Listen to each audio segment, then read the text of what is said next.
Approximately 1 in every 59 children are born with autism. Albert Einstein. Dr. Einstein had no speech until age 3.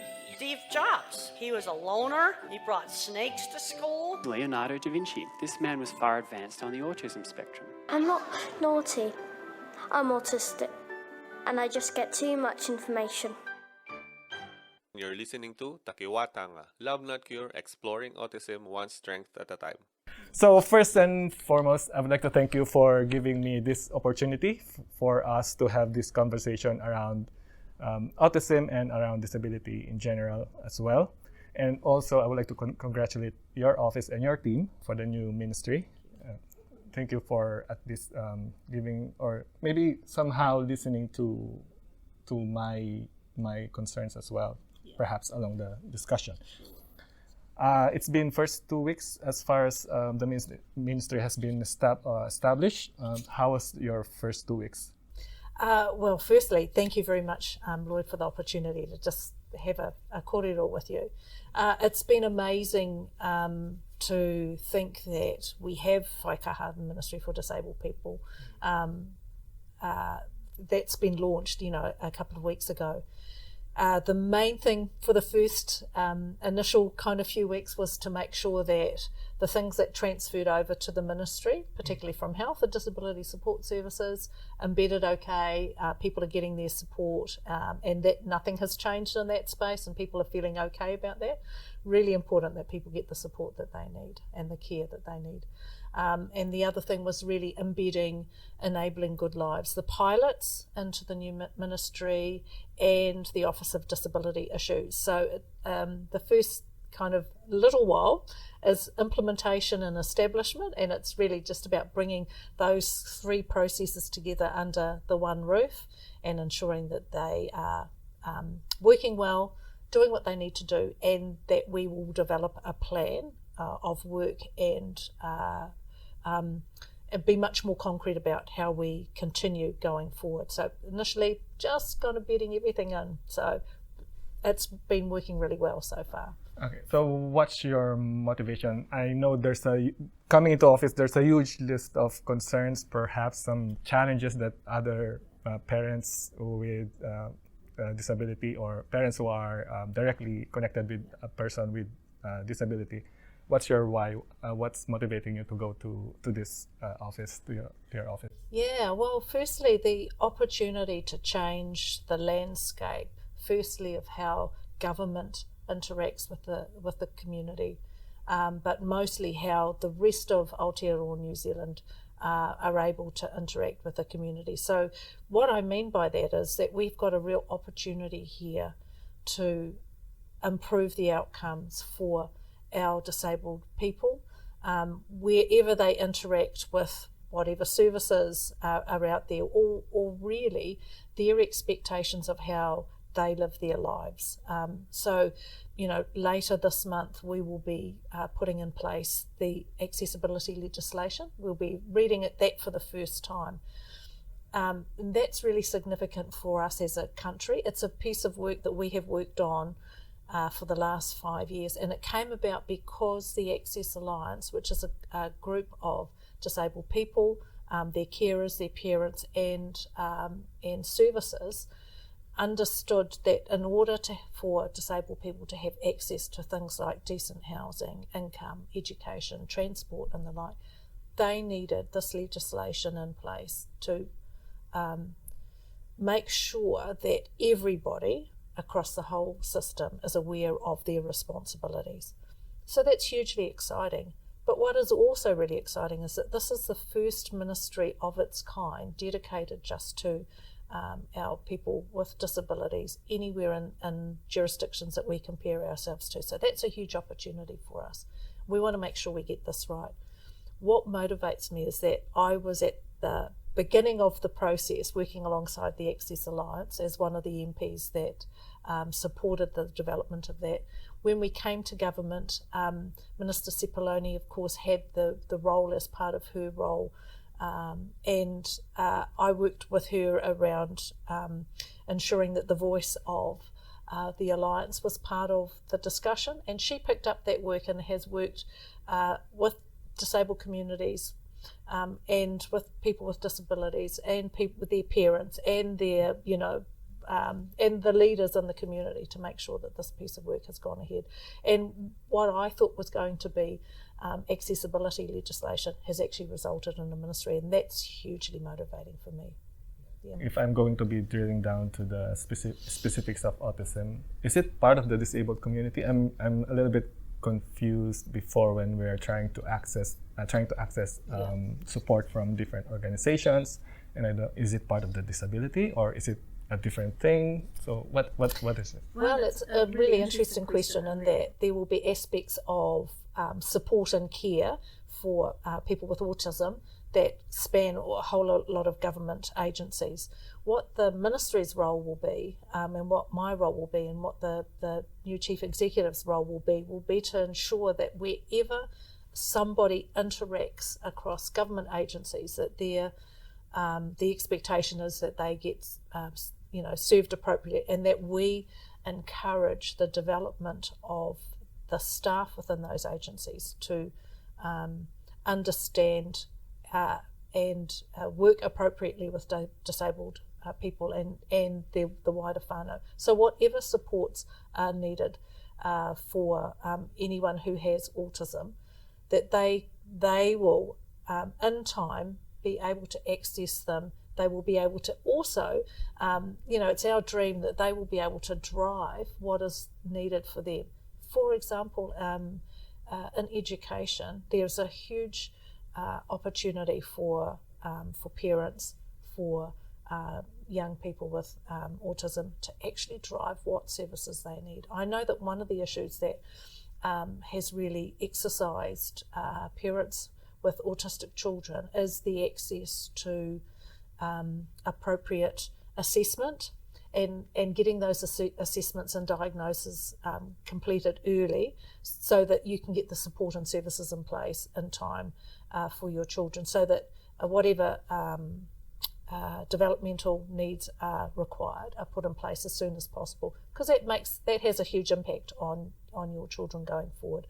So the ministry's role will be to support the Ministry of Education around ensuring that there is people trained, they understand the needs, and there is somebody there that will be advocating for and promoting and pushing those services to be available to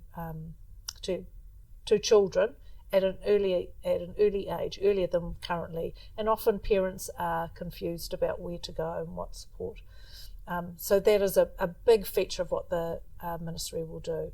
It is about supporting not only government but other agencies to deliver the best services they can. So are we creating or making some legislations out of it, or is it more of like if there's a problem that I will be experiencing in the future, I should be going to your office so that it can be looked at? There's an and here. So yes, legislation we are creating. Yes, we are reforming the health system. So access for services should be easier to obtain. That's the whole goal of why the reforms are in place. And yes, the Ministry of Education has always had at the heart of it that it is that whatever child comes through the door, their needs should be met. Now, we just really need to support them to do that a little bit better. I think we can all agree that there are opportunities for us to do that, but now is the time really to talk with the communities about what their what needs need to be met, what their expectations are, and for us to support that to happen. If you can appreciate, we are in an implementation stage, and we are working alongside other ministries to make sure that they deliver what is required of them now, but what is going to be required of them into the future. And that future part is the exciting part, because we fully expect to work with parents, we fully expect to work with disabled people themselves, we fully expect to work with support people as well, and but mostly for disabled people to tell us what needs they need to be met and how we should be delivering them. And when we design new services, having them at the absolute heart of that. They talk about the phrase nothing about us without us, but what we want to do is make sure that in practical terms that happens, that they lead those discussions and they are able to feel a real sense of confidence that they are going to be able to live their lives as fully as possible according to their needs, and they are driving that, not the ministry and not anyone else, that they drive those decisions. And one of the challenges that I'm aware of in terms of being able to support them as early as possible, because we know that if we have an early intervention, these kids can thrive, is the long waiting list in, for example, working with the Ministry of Health. And then there's this challenge of maybe 1 year, 2 year waiting list before a child can be assessed or diagnosed. And before that, or after that, that's the only time that they can provide support for that child. That's right. What are the plans? I mean, are we looking at proposing something with the Ministry of Health in terms of working with them? So what the health reforms have given us the opportunity to do is really look at where those areas where the delivery isn't quite so good and needs improvement. And I think we've been very upfront with saying, we can do better and we will do better. One of the things the Minister has done has provided, an extra 5,500 spaces within the health environment to deliver services. Part of what we need to do in conjunction with our disabled people is identify those areas of most need and be advocating to health to support that. We have, as a government, had good track records, for example, in the mental health area. And now is an opportunity for us to say to health, we know that clinical psychologists, for example, which may be very useful in this space, or other people, that there are needs for us to have more people trained and to have them able to access the waiting list, because that's right, we are developing. It has always been a point of tension, being able to get access to the appropriate assessments early enough. So if we can be working with our disabled communities, with our disabled people, their parents, for example, and been saying, when we design services, this is what we need, and as a feature of that, it means that we will need more people trained in this area to meet those needs.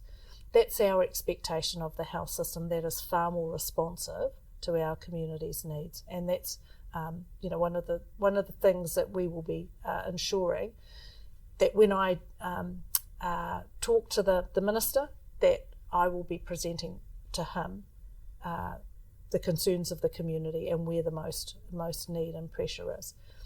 As like anything, these things, we will make them part of a wider work program, but to be able to discuss these with other ministers and say, hey, these are the areas that we know we need to make some improvements in. I know you agree with this. Let's work together and make sure that these things happen. As a matter of comfort, I guess, for people who are listening or watching this, we recently had a discussion with the Independent Monitoring Mechanism, who is our independent group who are looking at our obligations under the UN Charter, the UN Convention for the Rights of People with Disabilities. And we were able to secure several ministers to come to that particular discussion, and they all made commitments to ensure that they look at their processes, they look at their current policies, and they look at their settings and how they can make improvements within their own ministries to ensure that the needs of disabled people are met. That will mean, yes, the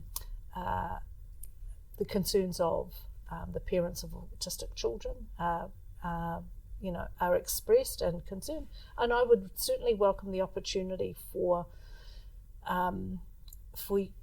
groups that have specific needs to be able to voice them as well, and and feel a sense of we will be able to change things because we know that our voice is being heard. Not just speaking to me, but speaking to, not just speaking to government, but speaking to providers. Not just speaking to providers, but speaking to the general community too. This is a journey we all need to take together, and it is a great chance for us to really elevate these issues and concerns. Thanks for that. And I know the journey is different with different families and whānaus, and also speaking to speaking with experience in terms of education and the education side. You did mention about that earlier. It's so challenging and a little bit frustrating in terms of getting the right support for them or for the autistic kids, especially like, for example, ongoing resourcing scheme. This is a problem we're in.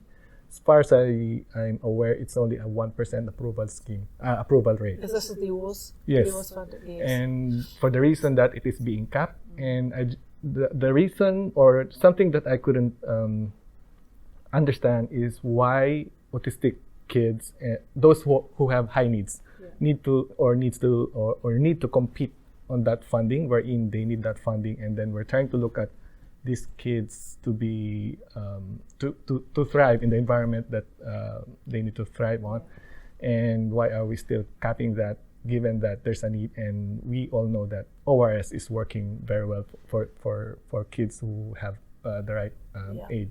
Yeah, there's definitely, I couldn't agree with you more. I know that is a real pressure point for many of our families wanting to have their children at school and be able to access the support that they need to learn and thrive well. It is a key part of our policy and our philosophy as a government that whomever comes through the door at any school or at any environment actually has the opportunity to thrive and do well as they can.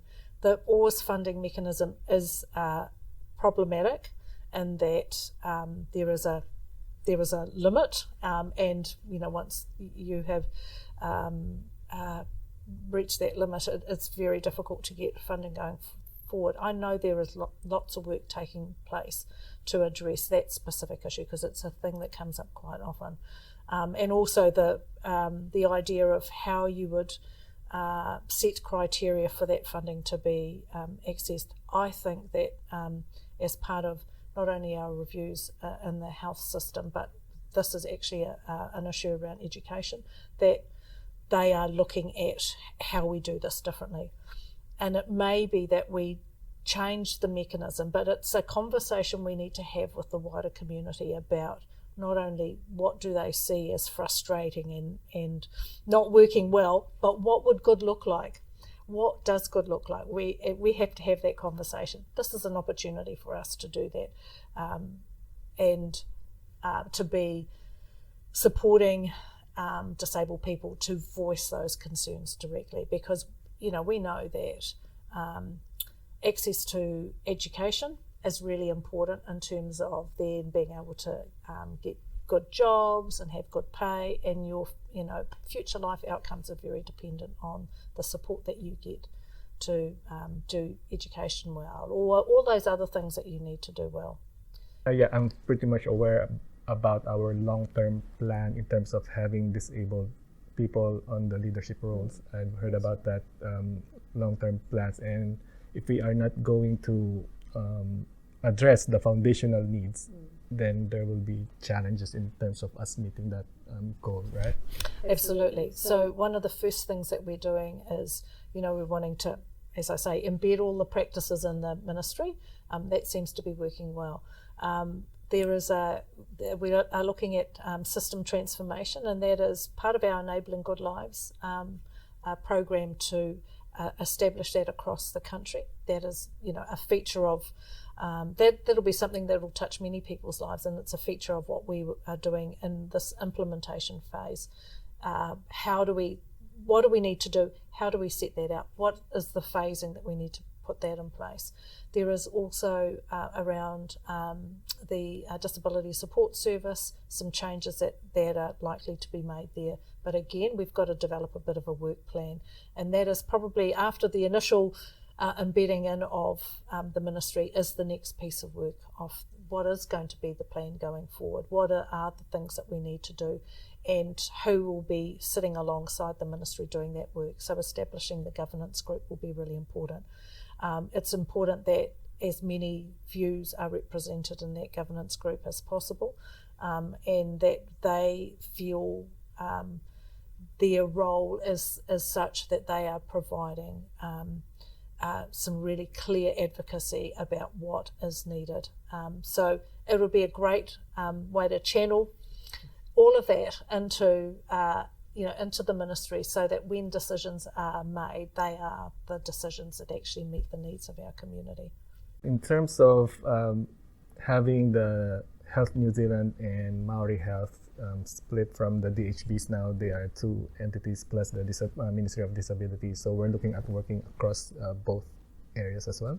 Is that correct? Yeah, and I think that's entirely appropriate. I mean, there is no doubt that our health system needs to change to meet needs, and it hasn't really been that successful. And there's no doubt that our the Māori Health Authority will have some real impact on delivering good outcomes for Māori and for Pacific too. And it's important that needs are met in a way that's appropriate for them. So, really looking forward to, the Māori Health Authority, for example, making some decisions that are significant and important to them, to ensure that their outcomes are as they should be. That there's equity in the system, right? So equity is a big issue,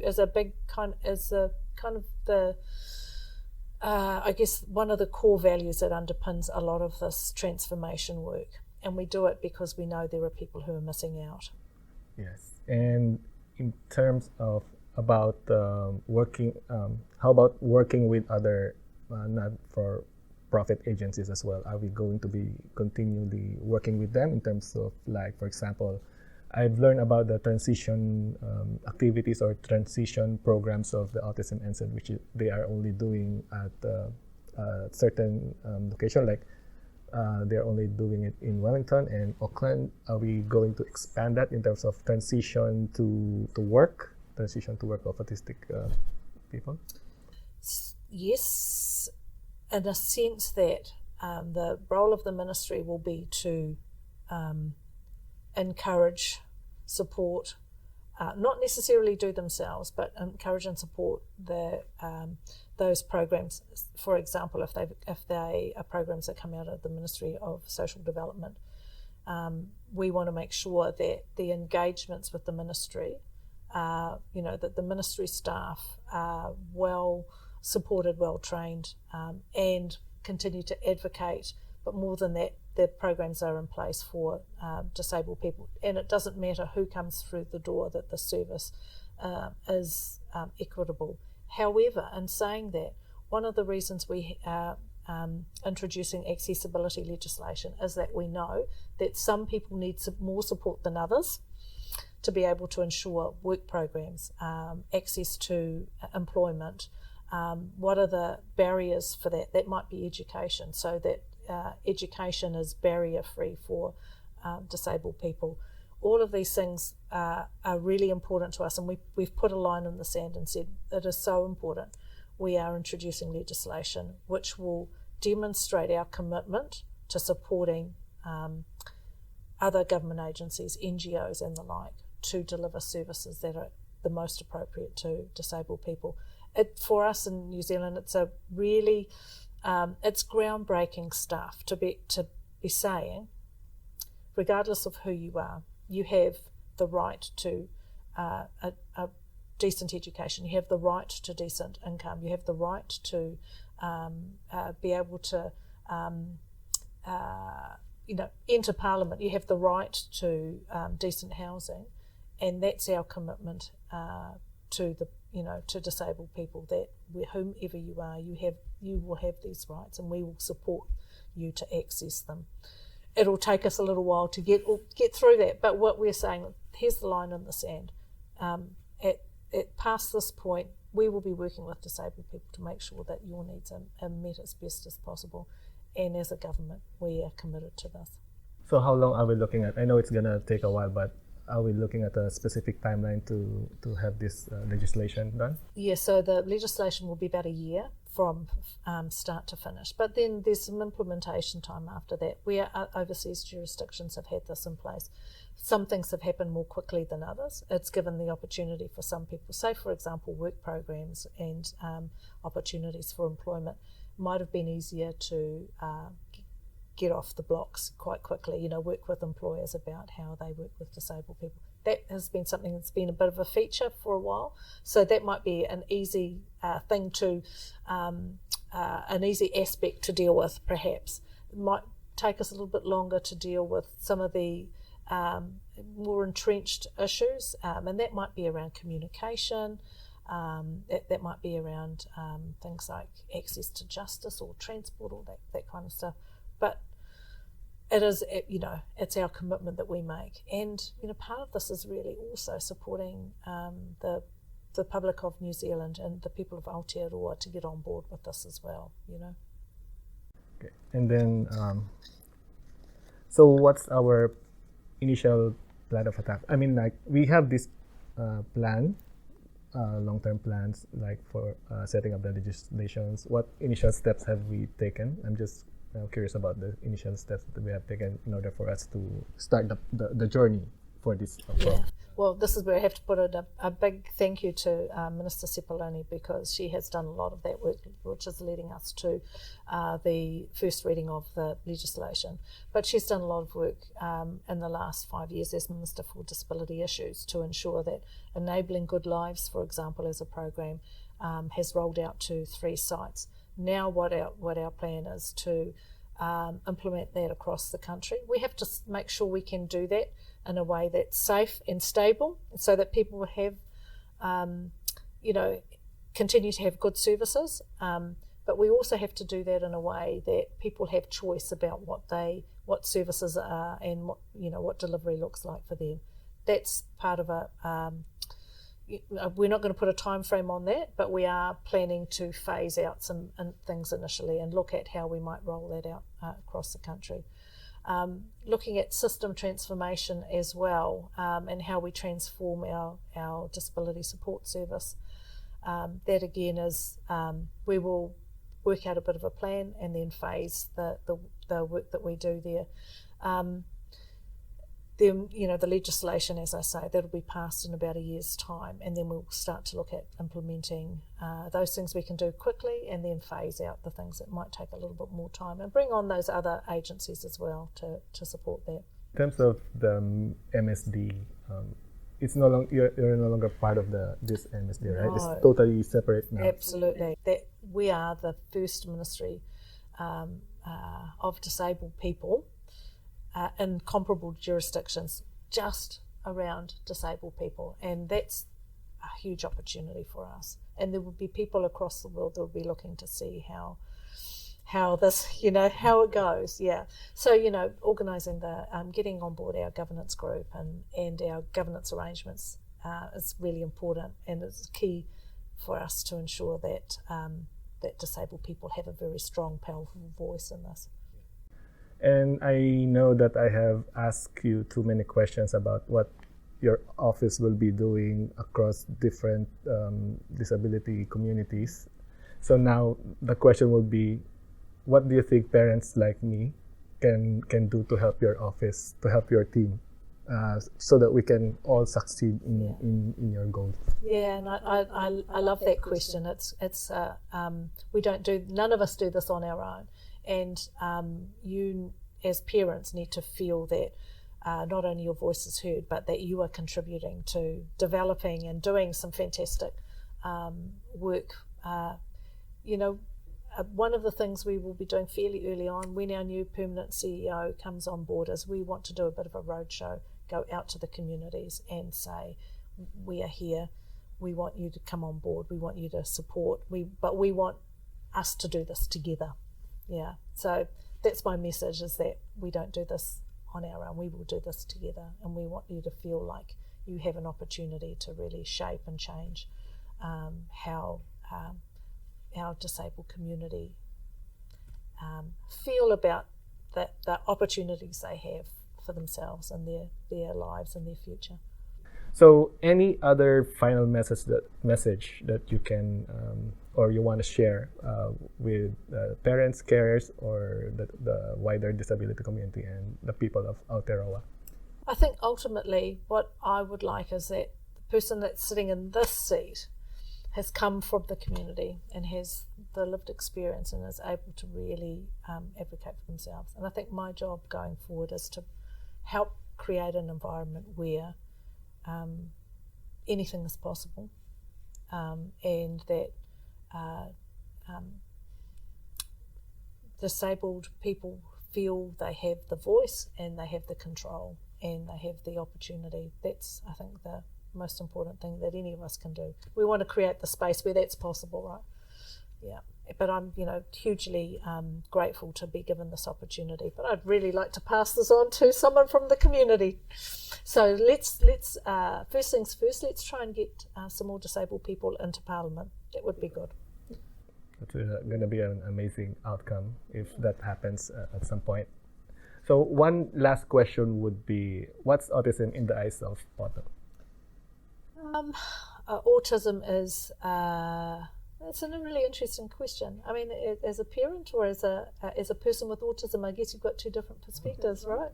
Good point. Yeah, or somebody from the outside. I guess it's really just providing the space where that person feels acknowledged and honoured and valued, and that they are part of the wider whole.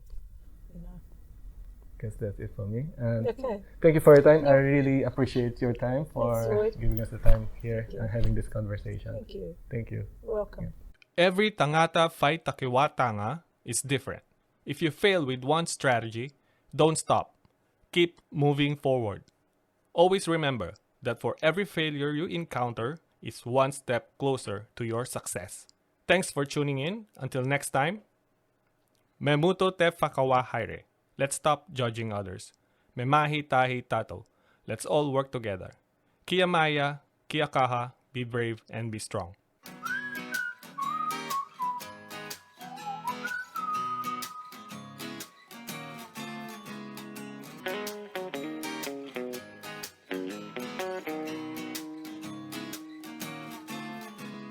I'm gonna be conscious. Sorry? No, it's alright. I'm just joking. You can sit there. No. You can pull face.